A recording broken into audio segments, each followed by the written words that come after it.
Et frères et sœurs, comme je le rappelais au début de la célébration eucharistique, cette célébration de la croix vise vraiment un événement ou deux événements, mais surtout le second, qui a rappelé la puissance du salut du Christ par la croix.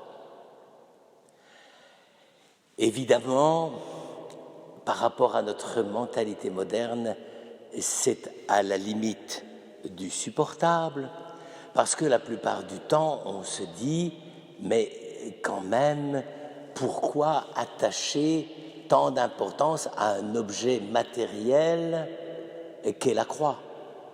Et donc, si le Christ est mort, il nous a sauvés par ses souffrances. C'est par ses souffrances que nous sommes sauvés, n'est-ce pas, comme le rappelle l'épître de Pierre. Et si nous sommes sauvés, c'est par son acceptation volontaire de la mort, n'est-ce pas? Père, que ta volonté soit faite et non la mienne, c'est-à-dire la configuration de Jésus dans sa volonté à la fois divine et humaine de répondre au projet du Père pour sauver l'humanité. Alors, à quoi bon rajouter la croix? À quoi bon rajouter ces objets qui, d'une certaine façon, commencent à nous égarer et, pourrait-on dire pour certains, nous font glisser doucement sur la pente de la magie? Eh bien, ce n'est pas du tout ça qui est en cause. C'est quelque chose d'assez difficile à accepter pour nous modernes et pourtant qui est essentiel. Dans le monde ancien, on avait peut-être encore plus que maintenant le mépris des choses matérielles. Et donc, à part quelques cultes qui introduisaient des objets matériels, comme par exemple les mystères de l'Eusis où on montrait des gerbes de blé, n'est-ce pas, des choses comme ça, c'est rare que le culte était vraiment complètement centré sur les objets matériels du culte. Certes, il y en avait, mais ils n'étaient pas le cœur de la célébration cultuelle. Or là, manifestement, quand l'empereur Héraclius ramène les reliques de la vraie croix qui avaient été prises par les Perses, n'est-ce pas, et qu'avec le patriarche Sophrone de Jérusalem, il remet en place le sanctuaire de Jérusalem pour pouvoir y prier et déposer les reliques de la croix en lieu, j'allais dire, tout à fait extraordinaire et reconnaissable. Qu'est-ce qu'ils veulent dire?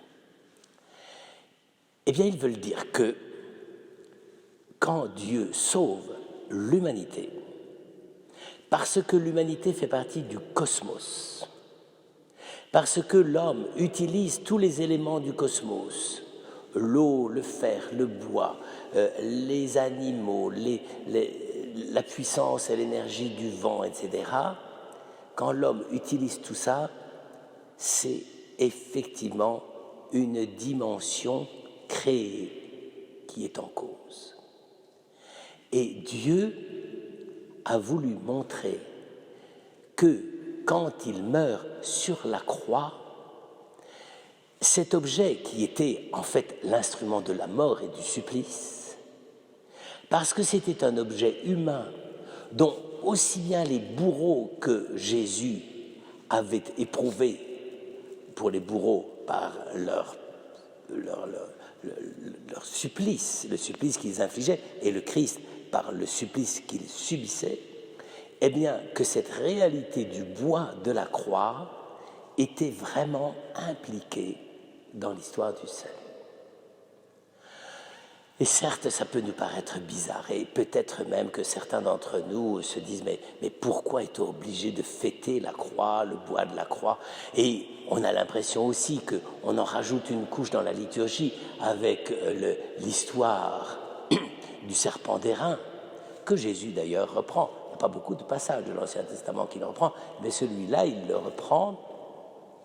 Le serpent d'airain, c'est les Hébreux qui manquent de foi et qui normalement mérite un châtiment, et Dieu prend un signe, un serpent d'airain, n'est-ce pas? Bon, je veux dire, on est quand même un peu à la limite d'une homéopathie religieuse qui n'est pas très très clean, n'est-ce pas?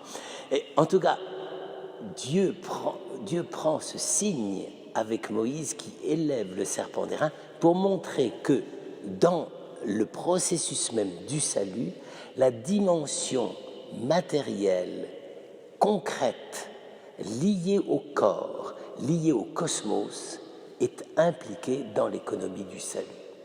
Certes, les anciens sont assez fins pour comprendre que ce n'est pas le bois qui sauve, ce n'est pas le serpent d'airain qui sauve, mais dans le processus même de guérison, ces réalités matérielles de la vie humaine du peuple de Dieu ont leur place.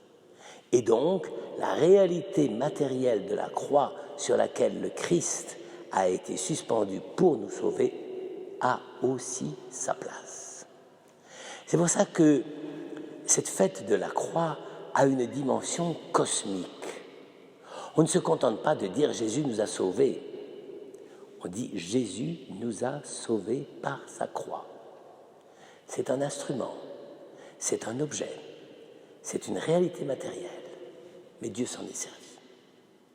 Et de même que ensuite, dans l'économie des sacrements, Dieu fera tout, Jésus fera tout pour que dans la plupart des sacrements, pas tous, mais quand même la plupart, un élément du cosmos soit impliqué.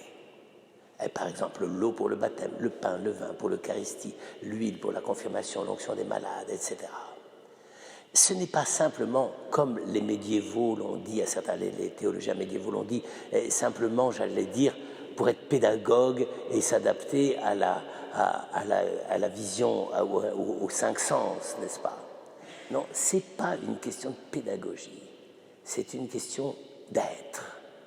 L'homme n'existe pas également comme religieux, également comme chrétien, il n'existe pas si la réalité matérielle du cosmos n'est pas aussi engagée, sollicitée pour cette réalisation même du salut de l'homme.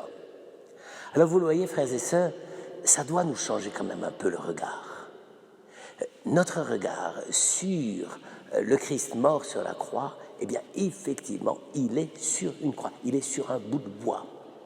Et dès le début de l'histoire de la Genèse, il y a l'arbre de vie. Et l'homme, c'est quand même assez extraordinaire, dans le pressentiment théologique des auteurs du récit de la Genèse, dans le pressentiment, l'arbre est un élément par lequel l'homme, au lieu d'accéder au salut par la grâce de Dieu, va croire qu'il peut s'emparer de l'arbre. Bien, en réalité, ce n'est pas vrai. L'homme, à ce moment-là, se sert mal de la création. Il s'en sert comme d'une possession, comme d'une chose qu'il maîtrise. Alors que précisément, ce que veut dire le geste du salut, c'est que le Christ, quand il étend les mains sur la croix, ce n'est pas pour s'emparer du monde, pour s'emparer du cosmos. C'est pour faire que ce cosmos devienne le lieu même du déploiement du salut de l'homme. Vous voyez, on est quand même un tout petit peu plus au-dessus des questions écologiques qui nous préoccupent aujourd'hui. Si nous nous occupons de l'écologie uniquement parce qu'il faut améliorer les conditions, bon, c'est pas négligeable, mais c'est pas le problème. Le problème, c'est d'avoir un regard assez profond et perspicace sur le monde pour croire que si Dieu nous a créés dans un monde, avec toutes les données d'un monde, la nature, les végétaux, les animaux, etc., c'est parce que cela aussi est moyen de salut. Et que ça, c'est infiniment respectable parce qu'on ne peut pas être sauvé, l'homme ne peut pas être sauvé hors monde. Il est sauvé dans le monde et comme quelqu'un qui habite le monde. Frères et sœurs, je crois que la croix glorieuse a beaucoup à nous apprendre sur notre manière d'habiter le monde. à condition simplement de ne pas réduire tout cela à des problèmes d'économie, de manipulation du monde, mais à retrouver la dimension fondamentale du salut tel que Dieu a voulu nous la donner, non pas hors du monde, contre le monde, mais dans le monde, par le monde et avec le monde. Amen.